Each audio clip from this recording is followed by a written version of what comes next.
Hello, everyone. Welcome to the Tower of Babble. I guess what do you call this? An E3 special.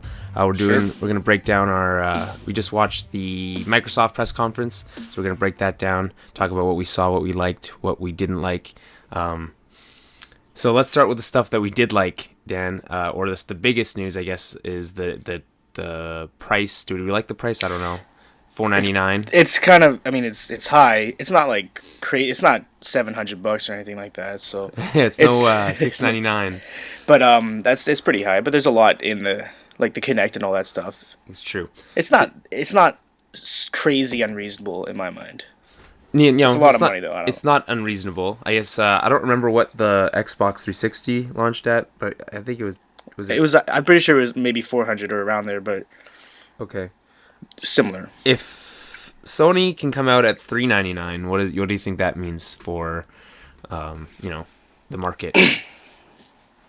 I mean, they probably take a little chunk out of it. I don't know. Like, it's not that big a deal to me. I think I'm going Sony either way. Mm-hmm. That price point didn't really dissuade me from picking up the Xbox. Nothing nothing in this this press conference really sold me on the system either. Like, there's some cool looking games, and like a lot of it was just teaser stuff. They didn't really talk a lot. Well, yeah. Like, Halo was just a teaser, and everybody knows there's gonna be a Halo for Xbox. Yeah, I thought that was funny. I just like that trailer. Literally was meant nothing. It had nothing. It meant nothing to me. I had no idea what was going on. Whatever. It was just a big reveal. He took the hood off and it was Master Chief. Great. Of course I was like, of course there's Halo. It has to be Halo. Yeah. But in terms of exclusives, the Quantum Break one looks pretty nuts.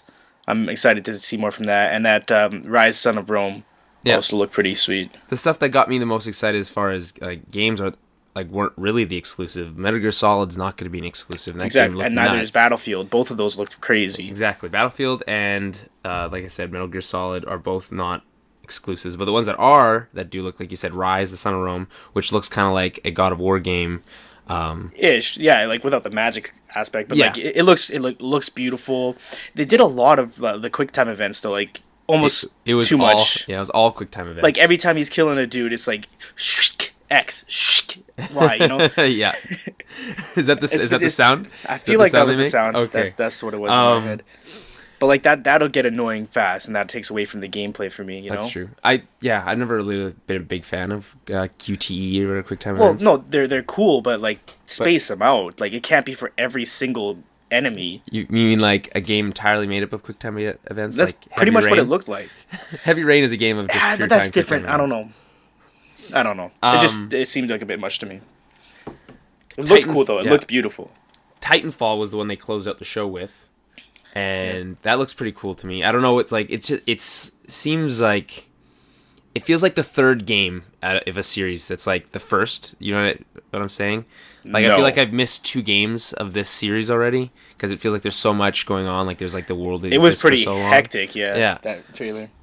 I've never been a big fan of the mech fighting games in the first place. Well, it looks cool. It's like a mixture of first person shooter with a jetpack, and then you can jump into walking tanks essentially, which is kind of cool. It looks cool enough. I don't know. It didn't really get me too excited. Fair enough. So what did get you excited, Dan? Seriously, not much. The Battlefield looks sweet. Metal Gear Solid looks really good. Like I said, Quantum Break is exciting. Just conceptually, I'm excited to see what they do with that. Just as a concept, we didn't really see a lot of that game either in this press conference. They just did a little. I don't even know if it was. I can't remember. If it was a gameplay or if it was just a little trailer. They said it was in engine, which doesn't necessarily mean it was gameplay, but yeah. The idea of mixing television with a game like that though is cool. So they say that if you. Depending on how you play the game, the TV show will be different, or is that what they said? I think that sounded like. I'm not sure if they said that specifically, but yeah, they are connected. So it's just a more immersive experience. You watch the show and you probably look at things a different way. I don't know if I can't imagine how the game would change the show. If anything, it'd probably be the other way around for you. I don't know. I feel like they said that something affects something else. Maybe because it's all through your Xbox TV and all that crap, right? So they could give you different clips or different scenes together and set. And that just drop seems like a scenes. lot of work, but yeah, I guess they could. Yeah, I mean, but if that it game- works, that's cool. That game, wasn't it Defiance or whatever, tried to do that and didn't do a good job of it? Isn't that happening? Recently? It's on right now, right? Yeah. There's a TV show called Defiance, and then there's a game that's. It wasn't so much that it was connected that you can change the TV show or anything, but it connected like it's the same world, characters. same universe, and like same kind of crap going on. You know? Yeah, I I, think I haven't played. I don't know anything about it. as far as I know, I thought that game was you have the same characters, and then you between like episodes or whatever, you're doing stuff with them on like missions and stuff, and then they go and then you go watch the show, and it's like in between. I don't know. I've never played it either, but like Insomniac now, which was making stuff for Sony for a long time. Yep. Is now, did they say it's exclusive? Their new open world game is exclusive to Xbox One? Which is that stupid Sunset Boulevard. Sunset Or Boulevard. Sunset Drive or whatever. Sunset Drive, that sounds right. Okay, I don't know what this is what was going on in my head when I was when they put that trailer on it. I had no idea what I'm looking at. It was conceptual. It wasn't. That's not what the game is going to look like. Of course not. But like, what is that? None of that meant anything to me. It's a dude who's free running, has a shotgun, and is shooting these bulbous like just monsters. But like, I don't know. And I also don't really like that kind of art style. It's like goofy and. So I don't know. We don't know anything about that game. They just said it was an open world game, and then this guy's flying around shooting stuff. And then they brought out the guy from Insomniac, and then Kaz Hirai, the CEO of Sony, tweeted out that we've always liked Naughty Dog better anyway. Well, of course, Naughty Dog's, which I thought is hilarious. I don't know. That game didn't even stand out for me. That little bit of it. The only thing that stood out to me about that was that it was Insomniac, which was formerly a Sony studio, or a second party, I guess. So we talked about Quantum Paint. Project Spark was that like build your own game, with a lot of. The only thing I liked about that was the what's it called? Smart glass integration, I think is what it is, and where you can use your like tablet or whatever to interact with the game. And they talked about it later with Rise as well, about setting up like a match in a different game while you're playing that one on your smart glass. That's kind of cool. And the idea is that it's not just Sony or Microsoft tablets. You can use your iPad or whatever. It integrates with all of them, so that's kind of cool. Something like that with the PS4 would be cool if you could hook up your whatever it is, even if it's just your Vita, which I don't have, but I would consider getting one if there was better integration like that with it. You know. Well, I mean, there is not in that same way, but you could still pick up your game and take it on the road with you and stuff with Vita. But Vitas are pretty expensive too, no? $299. I want to say it's $300. Yeah, something like that. So like to own a PS3 and a Vita plus the games, like that's Well, it's the same idea, I guess. Like, how much is an iPad? I mean, $500. But you use an iPad for a lot more than just playing games. No, that's true. That's true. So I mean, the smart glass is something that interests me with the Xbox. I'm slightly on your side of the camp where a lot of what they showed, while interesting to, I'm sure, to a lot of people, wasn't super interesting to me. Like, Rise didn't, like, it looked amazing, sure. It looks cool. Yeah. And I kind of like that you're type into of that game, like historic, whatever. But, like, Yeah, exactly. The other stuff, like, they talked about the game DVR, which is just the share button from the PS4. We already seen that with the PS4. Yeah. The Twitch TV live thing, that's cool. Live broadcasting games is pretty big for lots of people. So, I mean, if you can just like instantly turn on your game as broadcast, that's worth something to people. So, I want to see if Sony has something like that. That's the thing. Like, it was cool, but there wasn't a lot that, in my mind, like, we'll see the Sony presentation later, but like, not much that's really differentiated. That's putting it, out there as a step ahead of Sony in any way. Like, Sony's gonna be able to do the game recordings and stuff like that too. Well, we already know they can. Yeah, so like it's a cool feature. It's something they had to do though, and it's not surprising or unexpected. In the same vein, they like kind of competing with Sony head to head with the share button there is that Xbox Live is a lot more like PlayStation Plus now, where they're giving you 2 free games a month, which is interesting. So if they can match or exceed the types of games you can get with PlayStation Plus, which is already a pretty amazing service, which is the fact that you can get all these games for free every month by paying like $60 a year. Like that's a good deal. So that they looked at that, and the fact that they copied it is, I think that shows that Sony was on the right path with PlayStation Plus. Even though when they started, people were like, "Why would I want to do that?" And they like Xbox has some pretty sweet franchises for, like they said, Halo 3 was one of the first games they were doing that with. So that's a huge, pretty big. I don't know. It's not my favorite in the Halo series, but like it's still a big game that a lot of people Halo 3 appreciate that. Yeah, I'm pretty sure they said Halo 3 was one of them. For Halo, you mean Halo 3 came out? What are you talking about? For 360. What? For that Xbox Live, like one of the free the games. Really? Yeah. Oh, I must have missed that. Okay. I didn't. Okay, all right. They started with Xbox 360 games, and I don't remember any of them. Yeah. So, the only thing we care about is the Xbox One stuff. We got the release date, which is November. Which is right along time Call of Duty. Yeah. The other thing Battlefield is doing the same thing as Call of Duty, the exclusive DLC stuff for Xbox first. Exactly. So you only have Call of Duty and Battlefield with the exclusive early access DLC. Mm-hmm. So they're just locking up the FPS market there, the bro market. I love Battlefield. It's my favorite of the FPS games. Ever since Battlefield 2, BF2. Yeah, for PC. Dude. Yeah. And Battlefield 3, what are they called? Battlefield Premium players. Yeah. So seeing that stuff with... I'll just touch on Battlefield for a second here. Seeing that stuff, where it started and they were just, it looked like a regular Battlefield game, and they were just in like a battleship, right, that was sinking. The part that was cool to me is when they got off and they got into the boat and started driving around. To me, that's similar to how, the multiplayer works. Think about this for a second, okay? You have a map that's made up of like 3 or 4 battleships, right, or more, and they're coming in and coming out of the battlefield, right?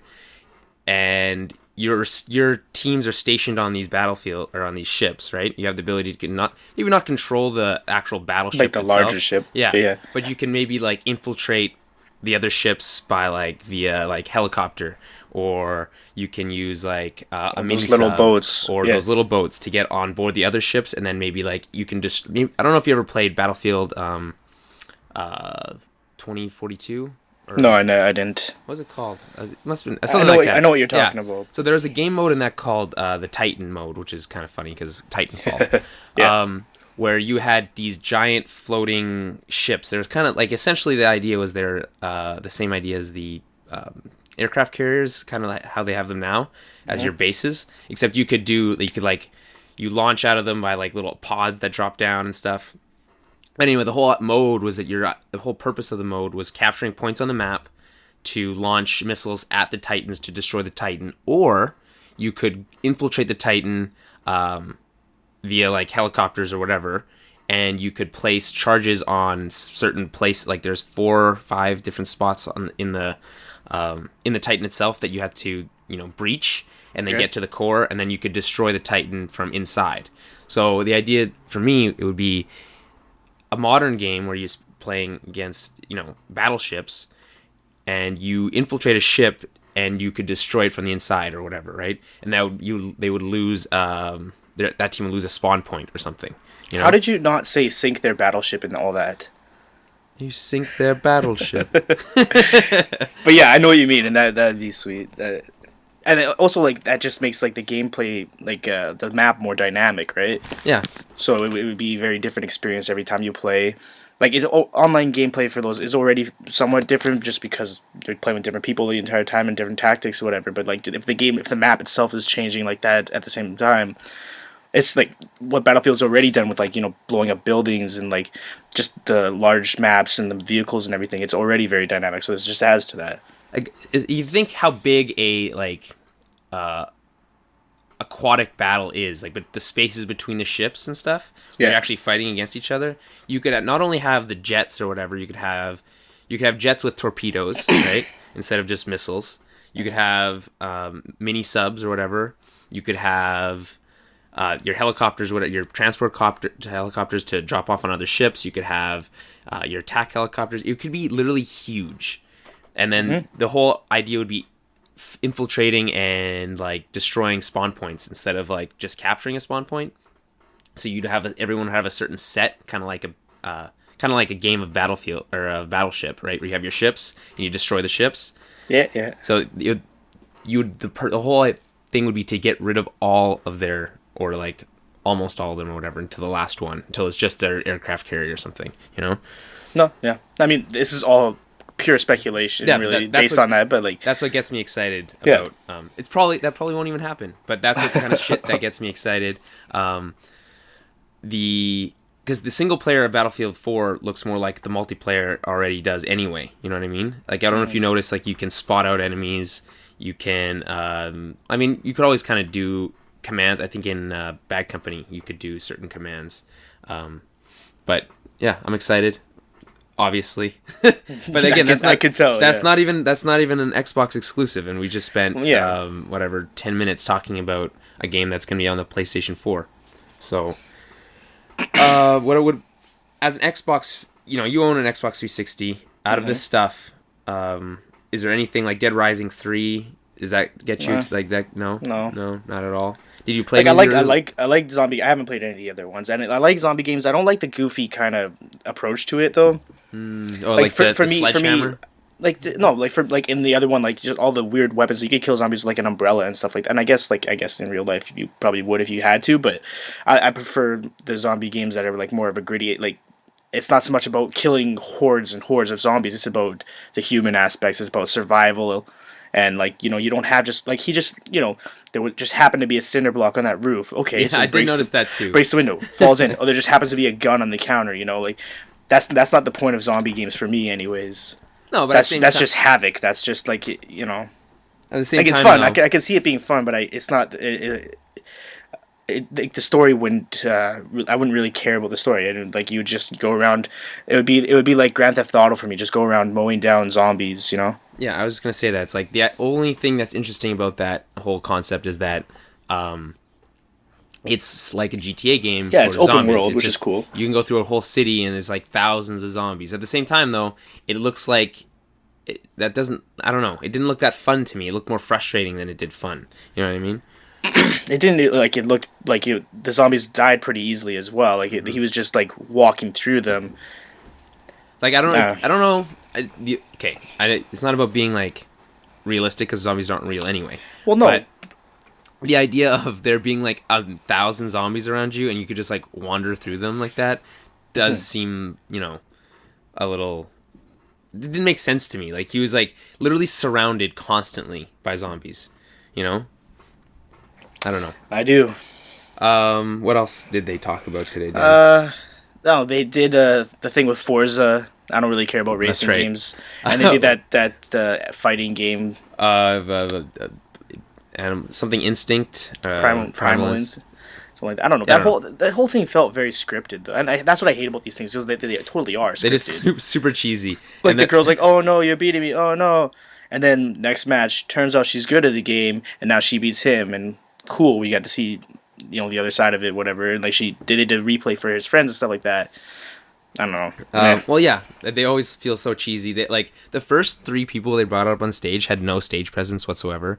Hideo Kojima, did you understand a single word he said? Barely. No, I did not. That was pretty bad. And then they brought out I don't know, that large Scandinavian man. You could talking about tanks. Oh yeah, some stupid tank game. It's free to play. Yeah,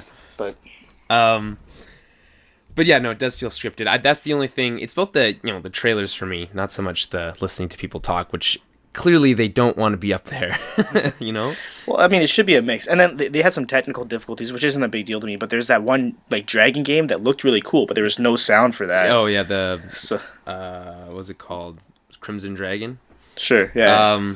It looks cool enough. There's like giant dragons that you're fighting. You're just flying all over the place. It looks like it would be fun to play, but didn't have the sound, so like it didn't even really stick out for me after that because it didn't seem as epic. Well, Battlefield, it looked like that was going to happen with the Battlefield trailer, and then he was just like, "Nope, we're not gonna." Okay, and he like went back behind the stage for a second, and then came back out, and you could hear like the person he was talking to, and then someone asked him in the stage, was like, "How are you?" He's like, "I'm okay."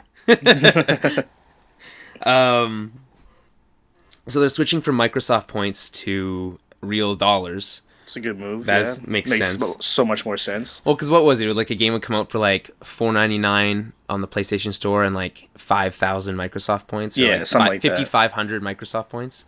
It was like a Microsoft point was worth like 0.75 of a dollar, so it wasn't even like an easy conversion. No, this makes so much more sense. But like, that's a good move for them. So they also said they're creating 5 new studios, or they're working with 5 new studios. One was it was called like Black Tusk or something like that. I don't know if that's one that they created, but yeah, they're working with a bunch of like studios that we haven't really heard from before. Okay. More Canadian developers. That's like what I was most excited about with this whole thing was they said they have these 13 new titles that are new franchises and whatever. Well, they do. Some of them aren't as big though. So like Rise, Son of Rome is one of those, right? Yeah. That Insomniac one is one of those. Yeah.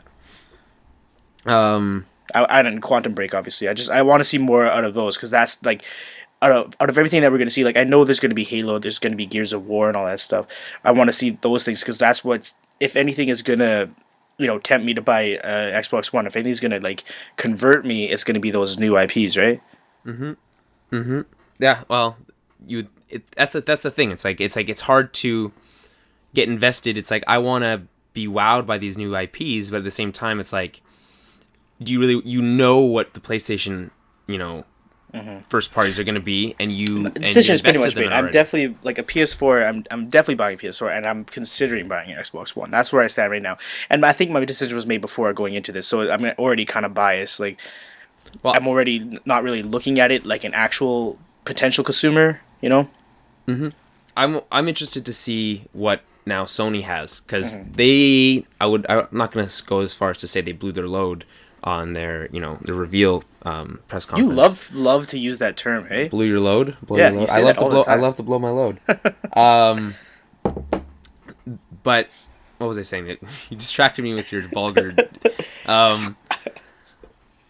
I wouldn't go so as far as to say that they wasted all their showed everything they had. I'm sure they were holding back. Xbox? No, PlayStation. Oh yeah. Well, either way, you should save the big stuff for E3. This is where like the biggest news is happening. Mm-hmm. So do we want? I know we said this is the Xbox, like our impressions of the Xbox conference. But do we want to make a little prediction what we're going to see from Sony? Well, I think it's like okay. This afternoon? And we're already admittedly biased towards PlayStation. Both of us are. Yeah, I would say so. Whatever. Let's just fucking do it then. Okay. I'm pumped to see more about Watch Dogs. That game looks phenomenal. Yeah. So far, I'm very excited about that game. Also, not an exclusive. That'll be coming to the 360 or the Xbox One too. But that's the Xbox One as well. See that Xbox One's a stupid name. I was waiting for them to call the Halo game Halo 1, which I thought that would have been I would have laughed, but I don't think they're gonna go. They'll call it Halo 5, I guess, probably, right? Just said Halo when they did the thing. So no, you can't go Halo 1, 2 or Halo 2, 3, 4 and then just go Halo again. Well, they'll probably put some sort of like subtitle or something with it, but it could be like Halo Rebirth or some crap like they always do. Secret Origin, Halo Awakening, something like that. It could be any of those. Yeah, all those buzzwords. I can see that happening. Are we gonna see a price and a release date from Sony? Are they gonna beat their price? Are they gonna match their price? Are they gonna release at the same time? I can see Sony beating that price, just like learning their lesson from PS3. But and like you might as well throw the release date. Like this is where you do that. When else are they going to do that? In a couple of weeks. And the idea that they didn't. Okay, this is what I thought was weird. If you want to compete, you gotta do it now. I'd say. Yeah, and I mean, like, I think they learned their lesson.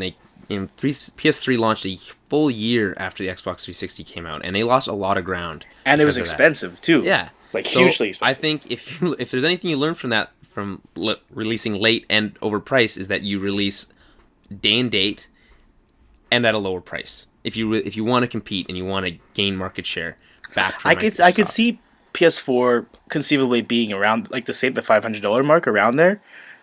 Like I wouldn't be terribly surprised if it was, but it would have to include like a lot of the same features that Xbox is bringing in terms of like the wider market, like the TV stuff and whatever, right? They have to have their own version of that. Yeah. Because that, like, not so much for me, but just for like consumers in general, that is a selling point. That's a selling feature, and that's part of how they can justify the price being $500, because it's not just about it being a gaming system; it's a whole home entertainment system. But I think at the same time, is if your price is $500, how can you justify that as? Because I mean, that's what they said with the PlayStation 3. This isn't just your gaming system; this is your Blu-ray player, which at the time was actually a cheap Blu-ray player in comparison. But that doesn't really. At the same time, you're saying like, sure, I can already watch my movies on DVD at the time of the PS3. I don't need a PS4 or a PS3 because I can already watch my movies. And to try to convince me that $700 is worth watching my movies in HD wasn't, especially at the time when DVDs looked really good. So I mean, it makes sense now though. Blu-ray is there's a very noticeable difference now. But 700 is a bit ridiculous. Yeah, so we're not dealing with that anymore. So it's not 700. It's gonna be 500. Yeah, would you be surprised if PS4 is 500? No. No, I wouldn't be. I'll be very disappointed because I don't want to spend that much money. Even if it was, let's say Sony saw this and said, okay, you know what we're gonna do? We're gonna just drop our price by $50. Let's say they were gonna come out at $4.99. They're gonna come out at $3.49. Would that make a big difference? $4.49. Yeah. It's an extra $50. I don't know if that really undercuts the Microsoft share the market too much for that $50. But I think it does a little. I think that even if a very little bit, it's gotta, especially at E3, it's got to be about the games though. It's not about the dropping it $50. Most gamers aren't gonna that's not gonna make or break it for them. I don't think. That's true. I thought what was weird was why say the release date was November. Why not just say the date? There's only 30 days or whatever in November. Why not just tell us what day it is going to be? What is that? Well, what is it? They could have another little announcement in a couple of weeks where they say the date. I guess, and it'll probably be paired with a lot of Call of Duty stuff because that's huge for them, right? So we just assume then it's coming out same day as Call of Duty. I think that makes sense. That would be the best way to do it. No, they're already in bed together anyway. Do they say is Xbox or is Call of Duty Ghosts coming? Is that a Xbox One game? It will be. I can't see it not being. I don't know if it's been officially announced, but maybe Microsoft is doing their own thing with that. They will have an announced date, and they'll talk about the Call of Duty exclusive DLC stuff all in one little presentation and just hype it up even more. Mm-hmm. Okay. Yeah. No. I don't know. At this point, it doesn't really matter. Just give us the date at this point. Yeah. I don't. It's like free publicity basically. Mm-hmm. You get to have another presentation. You get to just get the Xbox name out there more. Okay. Well, any other predictions for the PS3 event, which is going to be or PS4 event, which is going to be this afternoon? I think. What time is it at? As 7:00 or?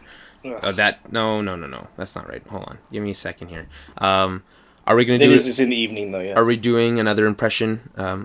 Giving him the backdoor info on how we do this stuff. Are we doing another impression thing?